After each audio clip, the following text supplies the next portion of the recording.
Praveen accident జరిగిన తర్వాత ఈ శవం మీద కూడా కొంత సంపాదించవచ్చు అని ఆశతో వచ్చాడు ఇక్కడికి. ఓకే. అందుకే డే 1 నుంచి అక్కడ వీడు మాట్లాడినన్ని మాటలు ఇంకెవరు మాట్లాడాల. అంత వైల్డ్గా వీడు తప్పుదారి పట్టించినంతగా ఇంకెవరు పట్టించాల. సోషల్ మీడియా మొత్తం వీడు చేసిన ప్రాపగాండానే. రాత్రి 1 గంటకి ఫ్యామిలీకి ఫోన్ వచ్చింది. 11:30కి యాక్సిడెంట్ అయితే 1 గంటకి ఫ్యామిలీకి ఫోన్ వచ్చింది, కంపెనీ వివరాలు కావాలని అని చెప్పాడు. నిజమా అది? ఫ్యామిలీ ఎవరన్నా చెప్పారా? అబద్ధం చెప్పారా? పోలీసులు అలాంటిదే లేదని చెప్పారా? తర్వాత పోస్ట్ మార్టం చేయకుండా మీ భర్త శవాన్ని తీసుకెళ్ళిపోండి ఇక్కడి నుంచి అని వాళ్ళ భార్యని బెదిరించినట్లు, ప్రవీణ్ భార్యని బెదిరించినట్టుగా చెప్పాడు.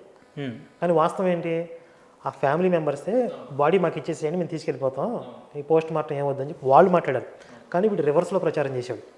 తర్వాత వాళ్ళ కూతుర్ని కూడా చంపేస్తామంటూ బెదిరిస్తున్నారు అని చెప్పాడు. వాళ్ళ ఫ్యామిలీ మెంబర్స్ అలాంటిది ఏం లేదని, బెదిరింపులే లేవని చెప్పారు.